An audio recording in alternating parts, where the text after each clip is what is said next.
안녕하십니까? 다들 눈이 오는데 출근하시느라 고생들 많으셨을 것 같습니다. 목련이 피는 4월 10일 이전에 마지막 눈이 될 것 같습니다. 이게 진짜 봄이 온다는 신호일 것 같은데요.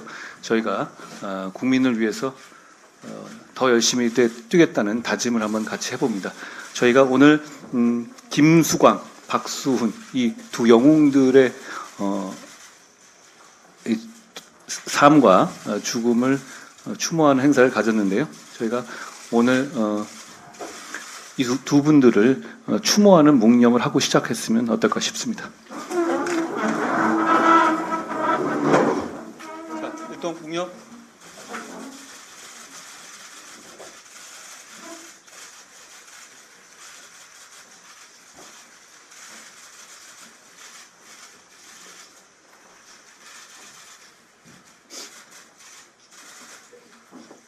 예.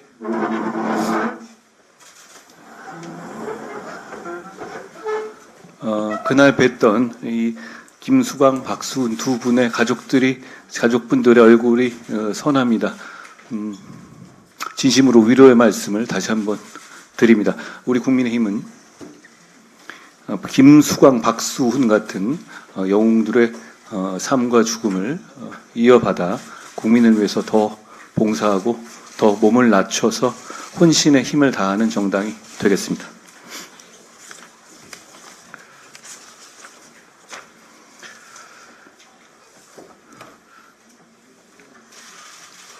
제가 이번 총선에 시대정신으로 운동권 특권 세력의 청산을 말씀드린 적이 있는데요. 그 운동권 특권 세력에는 단지 소위 말하는 86 운동권만을 의미하는 것이 아니라 그 이후로 더 종북화된 운동권 세력도 같이 의미하는 것이었습니다. 우려했던 대로 이번 총선에서 이재명 대표가 자기가 살기 위해서 종북 위헌 정당 세력인 통진당 세력을 부활시키고 정통의 정당 민주당을 통진당화하고 있습니다.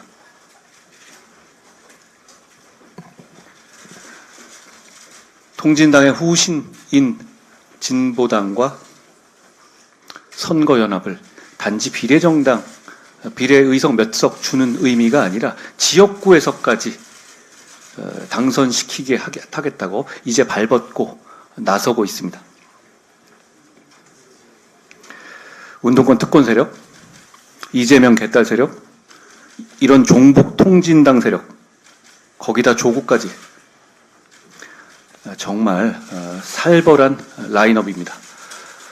우리 국민의힘이 정말 젖먹던 힘까지 다해서 싸워야 되는 이유가 이겁니다. 이런 세력이 이 나라를 망치고 이 나라 전체를 통진당화하고 이 나라 전체를 대장동화하는 것을 반드시 막아야 합니다.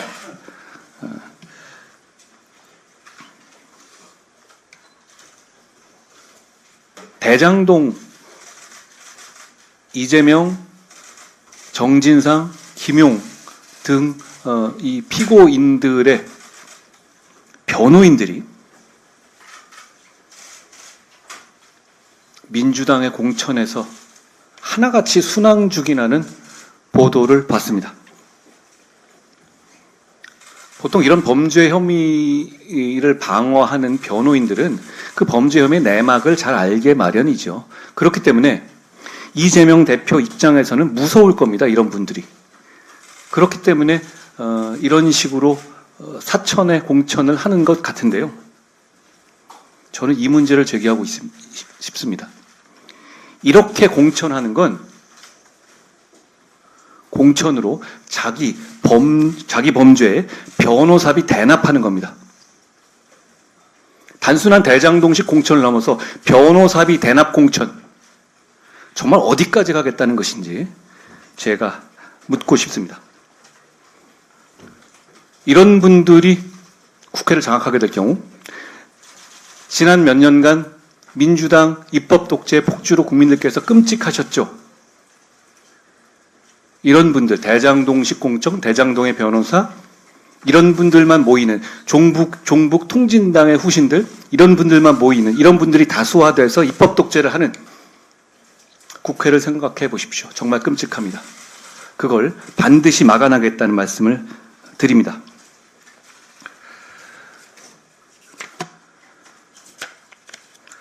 오늘이 2월 22일이죠? 우리도 2번입니다. 그리고 제가 취임한 지 2달째 되는 날입니다. 제가 첫 달은 챙기지 않았는데요. 오늘 그렇게 숫자가 겹치는 날이니 오늘부터 우리가 어떻게 국민들께 다가갈 것인지에 대해서 제가 잠깐 설명드리겠습니다. 제가 어제 광진을 갔고요. 오늘은 우리 호준석 대변인이 후보로 확정된 구로에 갑니다. 내일은 우리의 원희룡이 이재명과 맞서는 계양에 갑니다. 다음 주 월요일은 우리의 박정아가 김한섭이 나서는 원주에 갑니다. 이제 저희는 국민들께 직접 다가서서 저희가 어떻게 국민께 봉사할 것인지를 직접 만나 뵙고 설명드리겠습니다. 저희는 최선을 다하겠다는 말씀을 드립니다. 가급적이면은 저는 신당 얘기는 안 하고자 하는데요. 저는 이것만 말씀드립니다. 보조금 사기가 적발됐으면 토해내야 하는 것이 맞는 겁니다. 제도가 없으니까 안 한다? 제도가 없지 않아요. 성의가 있고 진정성이 있으면 할 수 있습니다. 그거 하나하나를 제가 말씀드릴 문제는 아니지만 당비를 모아서 6억 6천만 원 기부하는 방법도 있어요.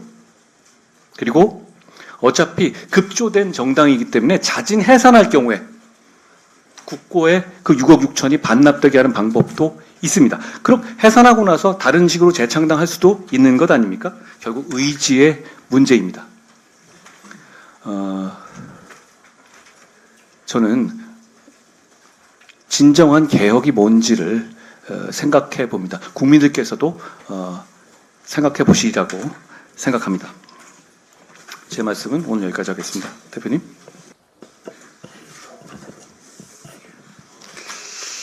민주당이 그 선거제 협상을 하면서 준연동제 비례제를 결국 선택한 이유가 이제 점점 드러나고 있습니다. 사실 DJ 그 노무현의 민주당은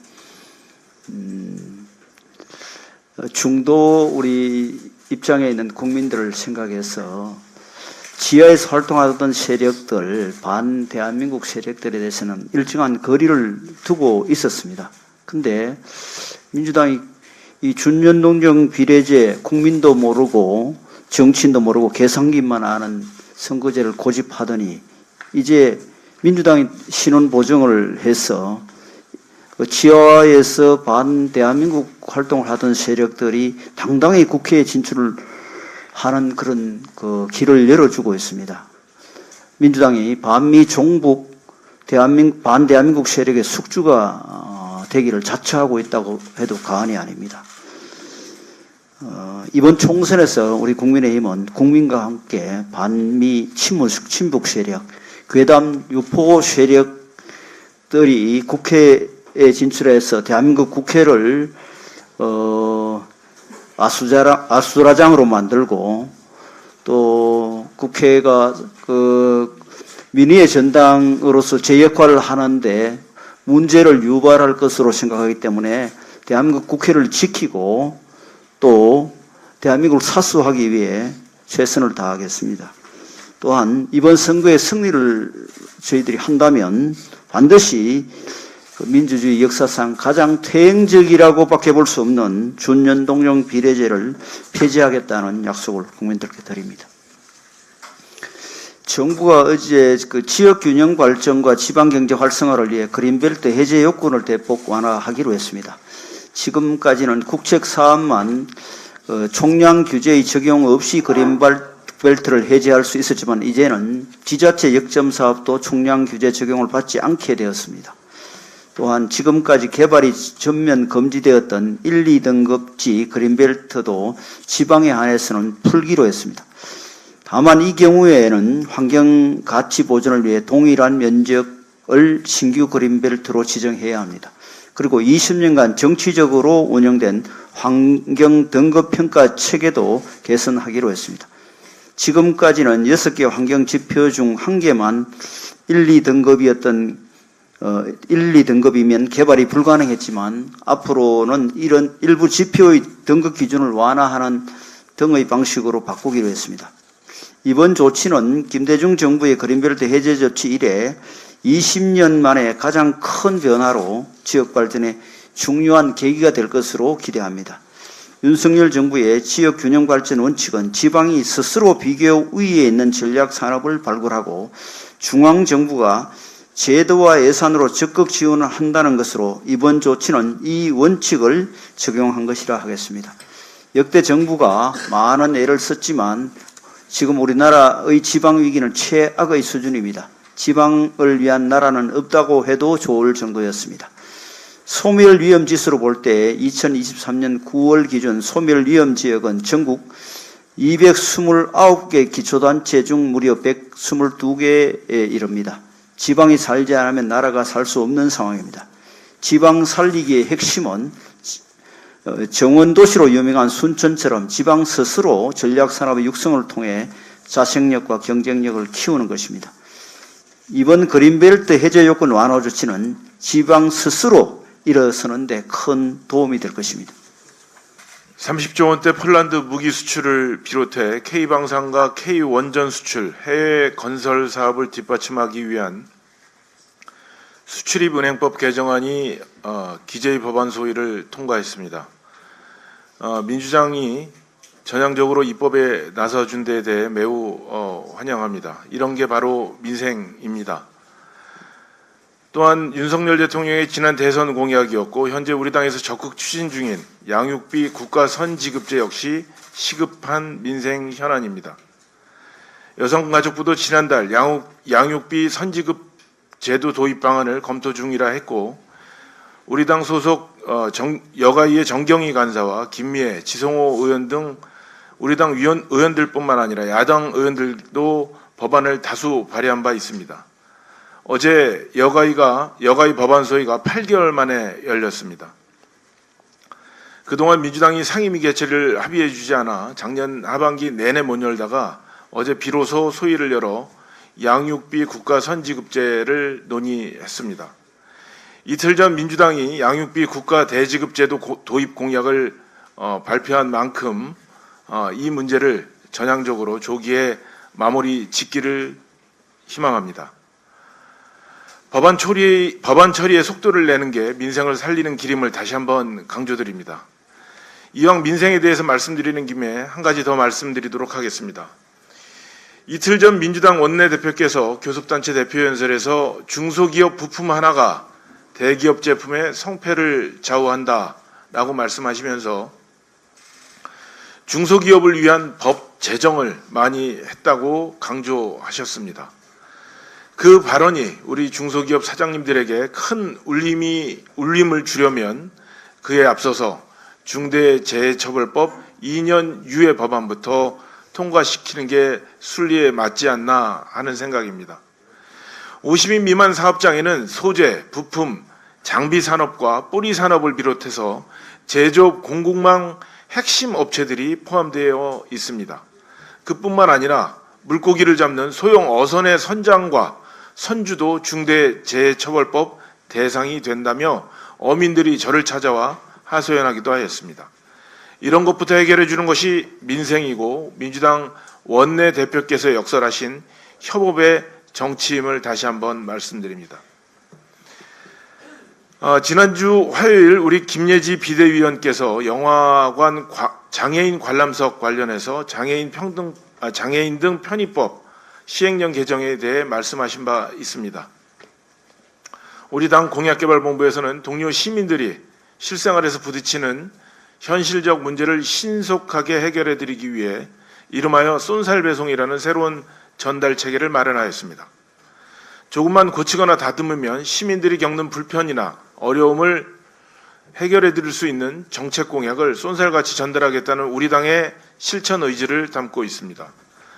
지난주 복지부와 영화관 장애인 관람석 설치 관련 시행령 개정에 대해 신속하게 논의를 하였고 그 결과를 오늘 쏜살 배송해 드리겠습니다. 먼저 당과 정부가 협의하여 장애인 등 편의법 시행령 개정안을 마련하고 올해 하반기부터 상영관별 좌석 1% 이상 설치될 수 있도록 추진하겠습니다. 아울러 시행규칙도 개정해서 영화관에서 장애인들이 자유롭게 이동할 수 있도록 접근성을 높이기로 하였습니다.